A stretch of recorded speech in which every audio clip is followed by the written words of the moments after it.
Hello everyone and welcome.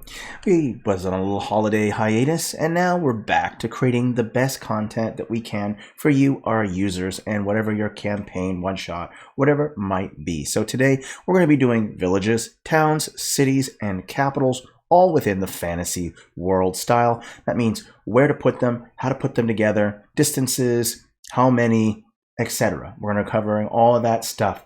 So let's get cracking. Now, if you want to follow along today's video, you're going to want to clone it, edit this map. You'll find that link in the chat if you're watching live. If you're watching on YouTube, you'll find that in the video description.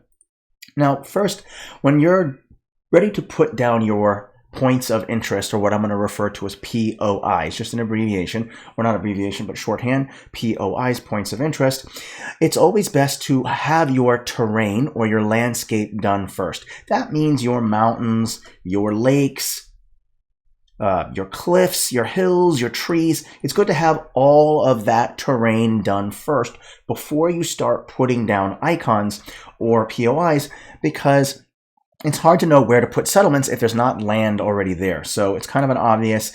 First, you're going to want to be at that stage in your world map making process where you have all the terrain done and now you're ready to put down your points of interests.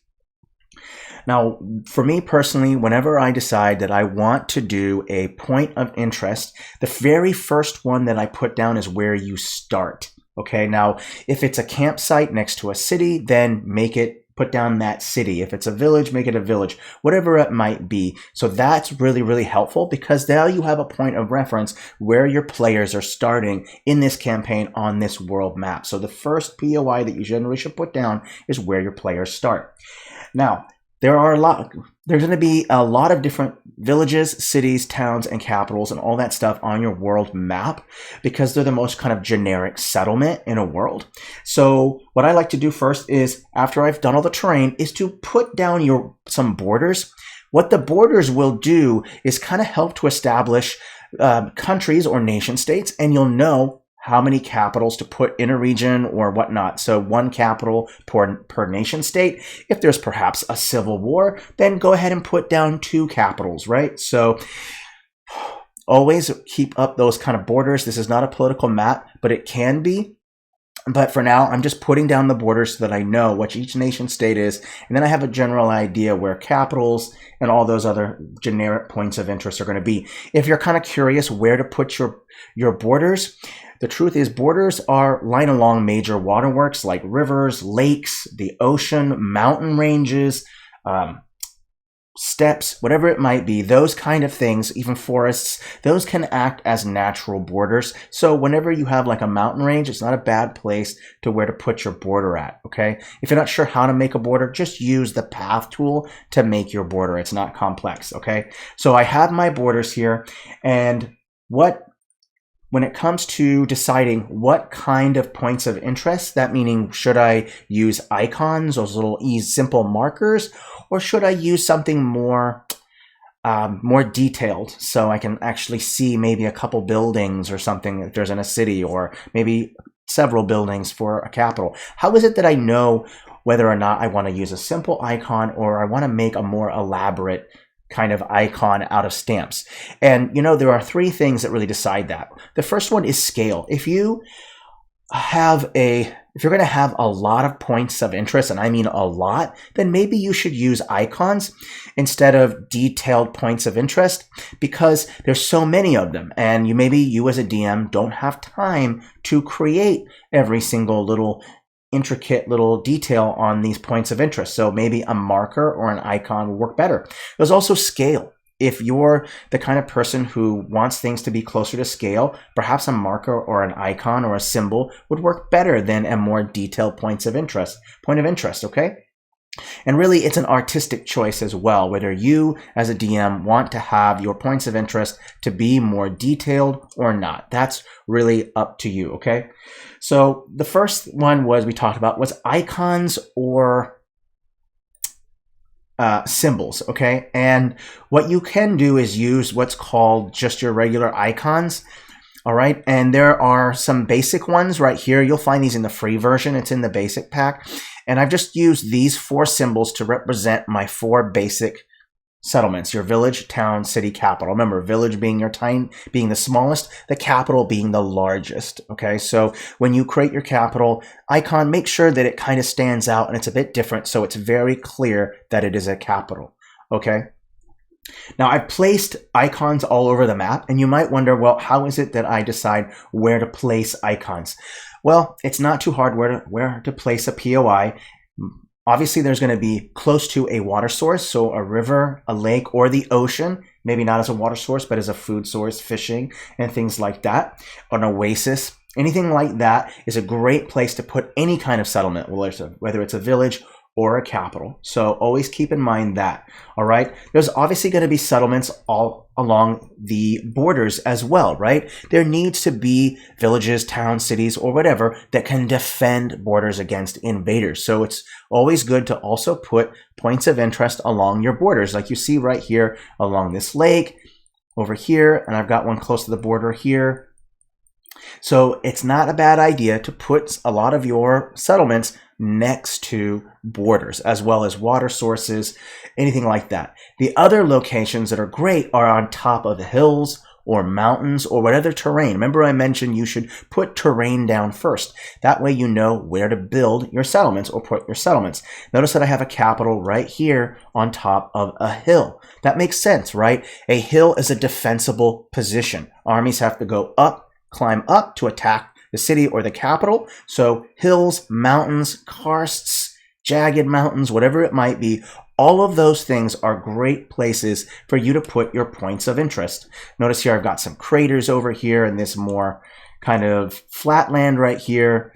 Over here I've got some craters, and there's even a capital within the crater, and there's even a town or a village that's next to the volcano as well. So that's really important to factor in your terrain. So these are kind of obvious places where you would want to put your settlements, okay?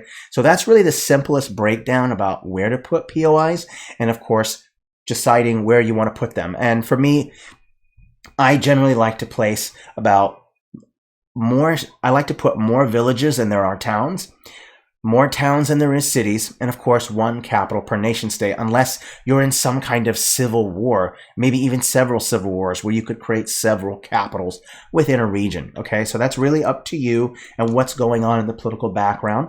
Now, of course, once you've established what each icon is, you place it everywhere, you're going to want to create a legend. And legends are not complex. You just want to use a legend or whatever you want to use, a rug or whatever, as the backdrop. And then you're going to put those icons down on top. And if you're having a trouble lining up where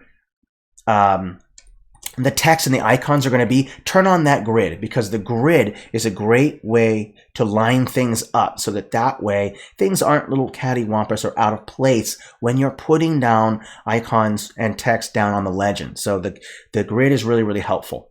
Now, some of you might ask, well, hey, how is it that I determine distances between one point and another? That's not too complex. You can use the grid as a guide for that. So each set unit or each grid space is going to equal a certain amount of square miles or kilometers, depends which metric that you want to use. That'll be helpful. If you find the grid is not quite as helpful in deciding distances, then you can use a scale, and those aren't hard to find. If you open up the catalog and just type in scale, you'll see there are a couple scales here, right? So you can put a scale down and then decide what each one of those little segments in the scale, what it is, each measurement. So you could say they're 50 or 100 or whatever it might be. And then you can just rotate and use this scale to determine the distance between each one of your points of interest. Because for a lot of players, I've noticed with a lot of DMs, is they're very specific about how long it takes or the distance that it takes to get from one city or one settlement to the other. So if you get a little confused about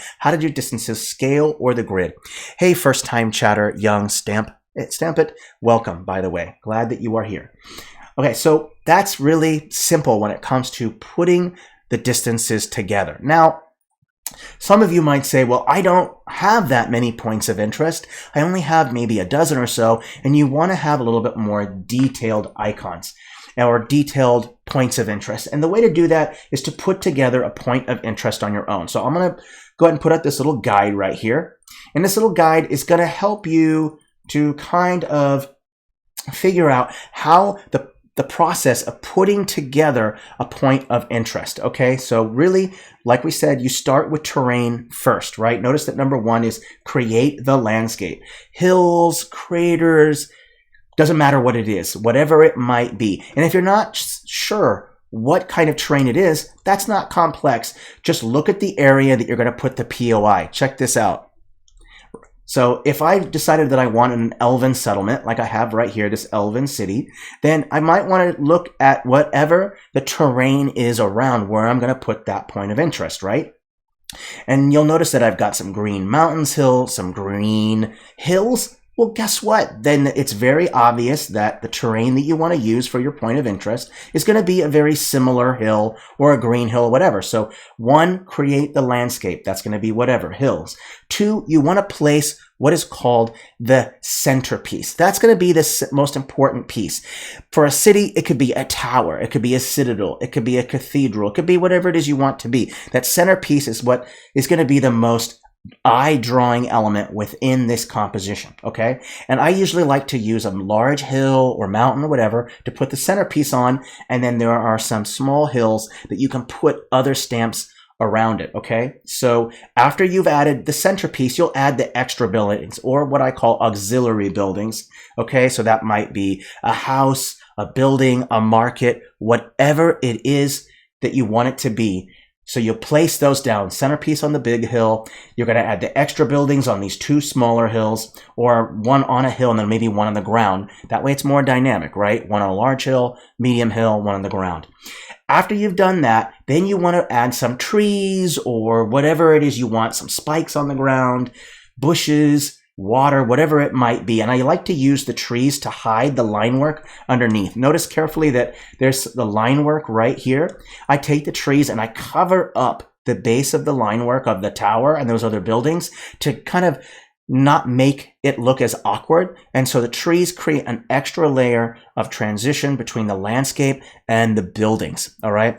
Hey, first time chatter, Farm Grim the Barbarian. I'm so glad you find this helpful. Same thing to you as well, Bearded Bear. So glad that you are here checking out our videos. So really, putting a POI together is pretty dang easy, right? It's just terrain, centerpiece, extra buildings, trees.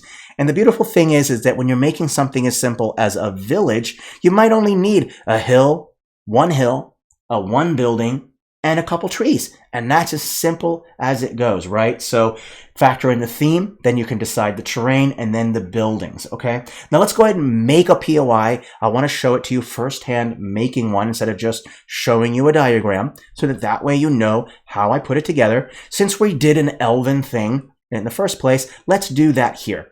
I also want to mention that there are different types of symbols or icons in Fantasy World. There's isometric and there's kind of these flat facing ones, okay? So these flat facing ones right here, and then there's the more isometric, okay?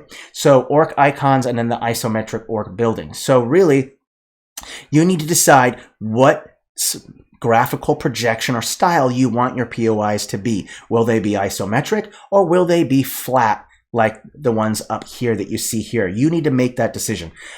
It really depends on the style that you want. I'm going to go with the more isometric, but you could do flat. And just so you know, when you're putting a POI together, whether you're using flat or ISO, the order of operation is the same. Terrain, centerpiece, auxiliary buildings, trees, whatever, details, whatever, okay? Now, I mentioned that we are putting together kind of an elven thing, so let's just go ahead and put together an elven town or village. And then what I'm going to do with that village is I'm going to turn it into a town and then a city and then a capital so that you can see how easy it is to put it all together. So let's start first with a village, okay? And what's really cool is you can just use these very simple little icons right here to create a village, right? Just as simple as it might be. And you can either put it on top of the terrain like that, and the size will determine, again, about what the style or your artistic style is looking for. Are you looking more closer to scale? If that's the case, then scale the buildings down. If you don't mind that it's not to scale, that the buildings are there because you want to see the details in the buildings and stuff, that's fine. Then you can make them as large really as you want. It's just that my recommendation is that if you are going to make them large, just be sure that you don't have a lot of point of interest, because the larger the icon or the larger the symbol or whatever the stamp might be, the less room that you kind of have now for all your other points of interest. So just factor that in, okay? So a village can be as simple as just putting down that icon on top of that hill. Done. As simple as that. And then throw some trees down, okay? And that's it. Or you could use, let's just say it's a really small village, you could just take one building, like this building right here, and you can scale it up a little bit since it was a little blurry there in 3K. You can just put one building there, right? And then just go ahead and take whatever tree you might want to use. Let's say you're using this one, though really you should use the trees that are in that area. So I'll go ahead and be sure to do that. Type in tree. I want to make sure that there's a continuity in the region. So with what I'm doing, and then just throw down some trees. And remember I mentioned to hide the front a little bit. And there you go. It's as simple as that, right? There is your simple village. And then just label it, whether you're going to use a banner and some text or some plain text. That is up to you. Okay, now if I wanted to upgrade this to maybe a town, right, then maybe I should add some additional buildings. So I'll throw in maybe, let's turn it around. Let's go ahead and put this circular building on top of the hill. And the reason why I'm doing that is just because the hill is circular. So I'll throw down a circular building on top, and let's just move that other building right there. And then I'll just go ahead and take these trees, and like I did before, just kind of cover them up like that. There's your town, okay? You just added another building. Let's say that you wanted to make it a city, okay? And I wanted to add another building to it, right? Then I'd want to throw in maybe an additional building right here, okay? Let's go ahead and push that up one. We want to make sure that it's the right layers. We don't want the trees that are behind the building to be showing up in front of the building. That would be weird, right? So of course, now that I've moved it up a layer, I'll have to move those trees up one. So then maybe there's your city. You're getting the idea? Villages, maybe 1 or 2 buildings. The further up you go in population, add in a couple more buildings. Now you're not making a full-fledged city, so don't worry about putting 10,000 buildings down. That's a city map. This is a world map. Okay, you only need to show the multiple buildings there because you're wanting to show that there has a larger population. So not complex, right? Let's say that you wanted to make a capital, okay?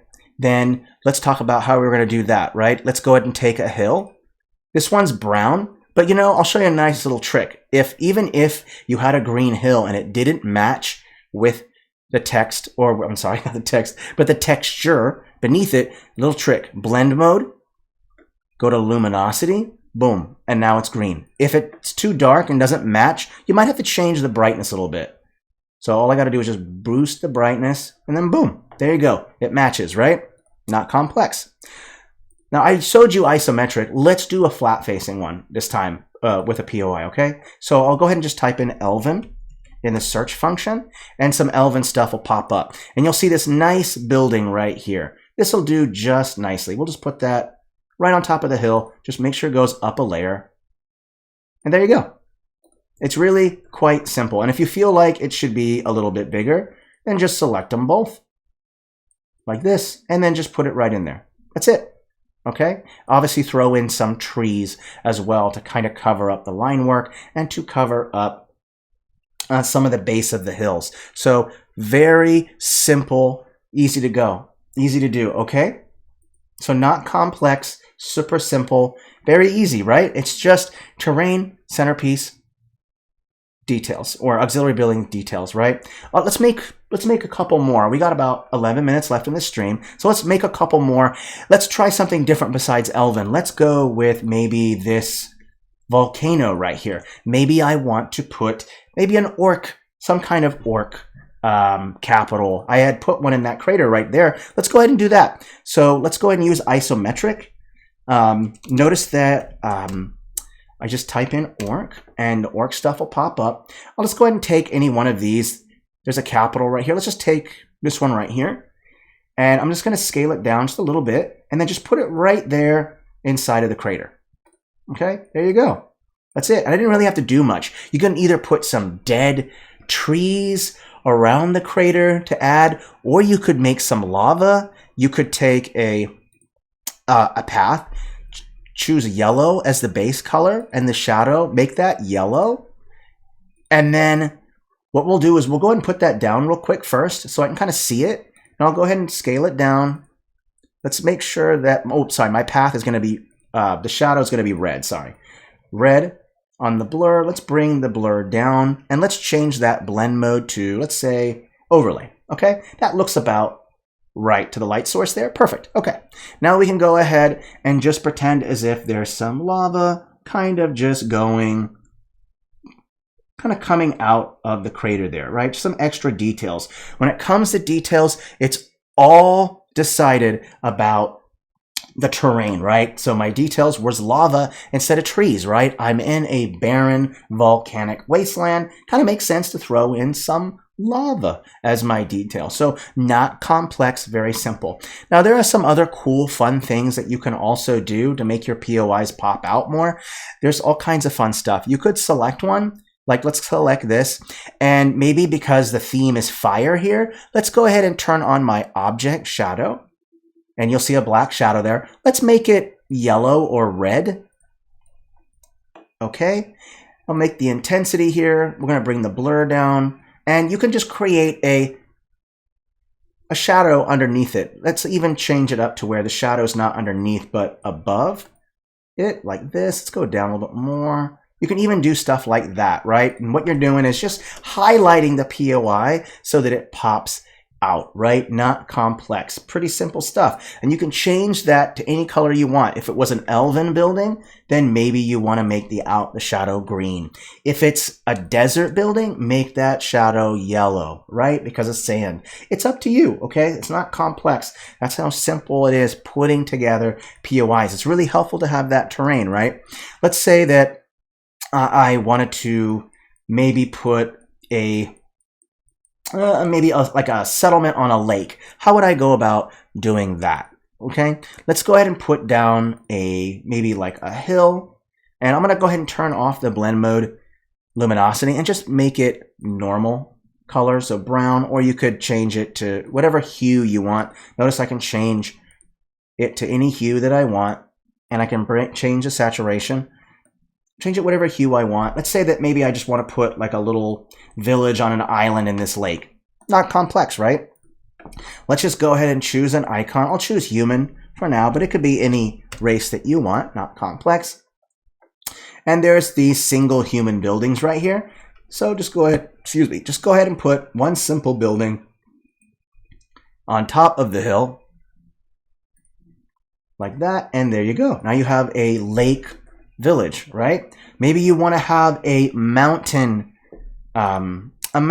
village. Well, that's not too hard. Let's go ahead and just take maybe, or a mountain city. Let's say a mountain city. So I have this little city right here. Let's go find an appropriate place in the mountains. It can be tucked into the mountains or on top. That's up to you. Like a good place might be like right here, or you can put it on top of a mountain if you want. I'd scale it down a little bit and just put it right here next to the mountain or right over here, wherever you feel it's best. Maybe you want to put it next to this cave system right here, or you want to put it over here, or again on top of the mountain. That's up to you, okay? So not complex. That's simple as that. That's how you make a mountain. You could even put some trees too to cover that up. And another trick that I can show you, and I actually want to scale up a little bit so you can see it, but I'll show you a neat trick that is very helpful. Let's say that I want to put a structure on top of this mountain right here. Okay, make sure that nothing is floating off the mountain. You notice that the line work is here and it looks a little weird. One great thing you can do is take a mountain, put it a layer above, and then you can place it right next to here like this. And what you're doing is making it look like it's more nestled into the mountains by placing some mountains in front of it, right? So now you have a mountain village or town or city. Just scale it down, scale it to the right scale, and then place it, right? That way you have a nice kind of building that's nice and tucked into the mountains or top of a mountain, but the line work doesn't look odd or weird, okay? All right, well, hey, that is really it for today's stream. I just wanted you to know the basics on how I started out. I'm going to do a real quick 2-minute review. I just want to mention that first, of course, when you're doing your points of interest, POIs, make sure that your terrain or your landscape is done first. Again, hard to know where to put a settlement when there's not a place to put it, okay? So terrain is good. And as always, where to put them? Defensible positions on hills, next to water sources. That's lakes, rivers, even the ocean, oases, whatever it might be, okay? You can also put them all along your coastlines, along borders, in the mountains, in forests, okay? All of those are great places to put them.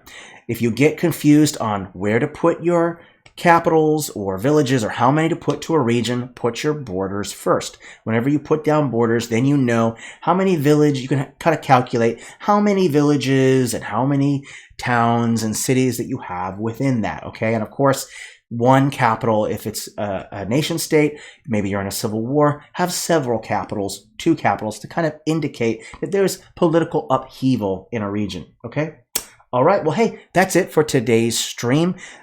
I know some of you just kind of showed up, but guess what? Boom, that is it, okay? Now, I believe the next stream, is going to be covering clouds, but I also want to give a special mention that we are doing a stream this month at the end on the 31st on turning regional maps into battle maps. And that means I'll be kind of putting together layer by layer how I put together a regional map and then how to translate it into a battle map. And the reason why I'm doing that is because sometimes it's really hard to kind of visualize what you want your battle map to look like.